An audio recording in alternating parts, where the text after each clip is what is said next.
Yaxshi, davom etamiz bo'lmasa. Keyingi ko'radiganimiz mustahkamlash uchun topshiriqlar ekan. Bu joyda boshlanishiga namuna berilgan, mana shu namunalardan ishlab ko'ramiz. Birinchi topshirig'imizda foydalanuvchidan ikkita son kiriting va birinchi sonni ikkinchi sondan katta ekanligiga tekshiring deyilgan. Demak, nima qilib olar ekanmiz? Foydalanuvchidan ikkita son olar ekanmiz. Number int, bir yo'la intga o'girib ketaveraman. Input funksiyasi bilan bu joyda birinchi sonni olaman. Son 1 hamda bu yoqda nima qilib olamiz? Son 2 ni olamiz. Bu yoqda num 2 deb qo'yaman. Mana bu joyda ham 2 deb yozib qo'yaman. Son 1, son 2 ni oldik va shartimizga ko'ra nima deyilgan ekan? Birinchi sonni ikkinchi sondan katta ekanligiga tekshiring. Bu yoqda men o'zgaruvchi yuklab ketaveraman. Aytamanki, num 1 katta, num 2 dan deyman va tayyor bo'lgan natijani print qilib chiqarib ko'radigan bo'lsam, natijada sonni kiriting deyapti 5 2. Natija true chiqdi. Haqiqatan birinchi sonimiz ikkinchi sondan nima bo'ldi? Katta bo'ldi. Lekin mabodo siz 2 5 deb kiritadigan bo'lsangiz, bu holatda false chiqarib beradi. Nima uchun? Sababi birinchi sonimiz kichkina bo'lib qoldi ikkinchi sondan. Bu birinchi topshirig'imiz edi. Namunaviy misollar bo'yicha. Keyingisi AND operatoriga bog'liqligi ekan.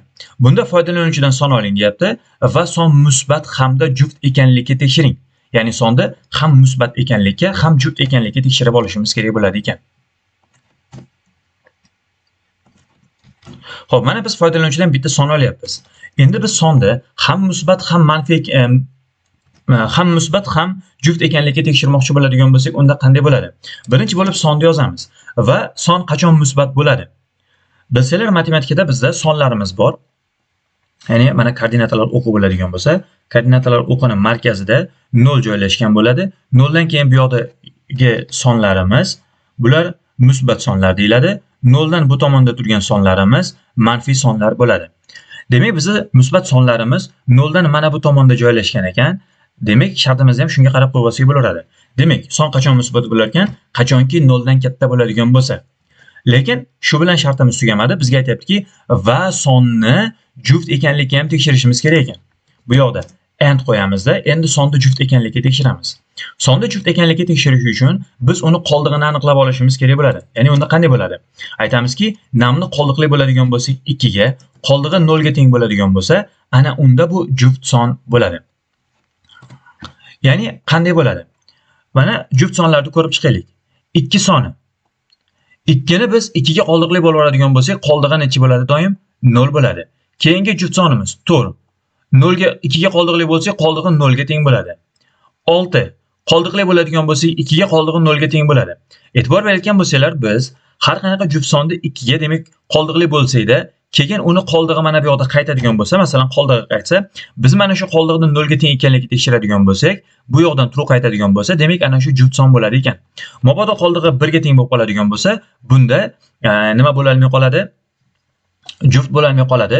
Sababi, masalan, 3 ni misol keltiradigan bo'lsak, 3 ta qoldiqli bo'ladigan bo'lsa, 2 ga qoldig'i 1 qaytadi.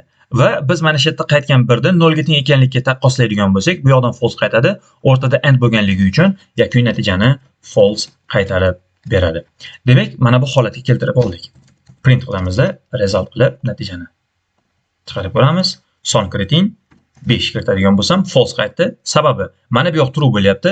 Haqiqatan musbat, lekin juftlik sharti bajarilmayapti. Chunki 5 juft son emas. Mana endi 6 deb kiritadigan bo'lsak, natijani true qaytarib berdi.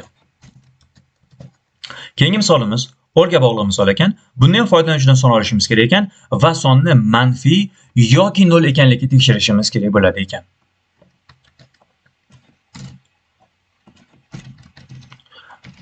Xo'p, sonni manfiy ekanligiga tekshirmoqchi bo'ladigan bo'lsam, mana endi hali koordinatalar o'qimizda manfiy sonlar 0 dan kichkina bo'lganligi uchun aytamizki, nima deb qo'yamiz?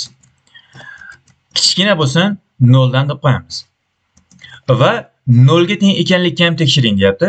Ya'ni 0 ekanlikka, unda o'rtada nima qilamiz? Uzr kechirasizlar, bu yoqda va son kiriting va sonni manfiy yoki 0 ekanlikka degan, shuning uchun nima qilar ekanmiz? O'rtada OR ishlatar ekanmiz. Yoki deydigan bo'lsa, OR ishlatasiz. Num 0 dan kichkina yoki num teng 0 ga deb qo'yamiz ekan. Print qilib, result qilib chiqarib ko'radigan bo'lsak, bu holatda ham nima qiladi? Natijani chiqarib beradi. Masalan, -2 kiritadigan bo'lsam, true qaytarib berdi. Yoki 1 kiritadigan bo'lsam, false qaytaradi. Yoki 0 kiritadigan bo'lsam, bu yoqda ham true qaytarib beradi. Lekin aslida siz bu masalani mana bu holatda ishlasangiz ham bo'laveradi. Ya'ni Shunchaki hamda kichik yoki teng 0 deb qo'yadigan bo'lsangiz, bu holatda ham to'g'ri yozgan bo'laverasiz. Sababi bizda manfiy bo'lsin yoki 0 ga teng bo'lsin deydigan bo'lsa, ikkala holatda ham 0 ketib qolaveradi. Natija to'g'ri bo'lib ketaveradi. Lekin biz or mavzusini mustahkamlab olish uchun mana shu misolda keltirib ko'rdik. Endi o'zlaringiz mustaqil ishlashlaringiz uchun mana bu joyda yozilgan misollarimiz bor. Topshiriqlarimiz.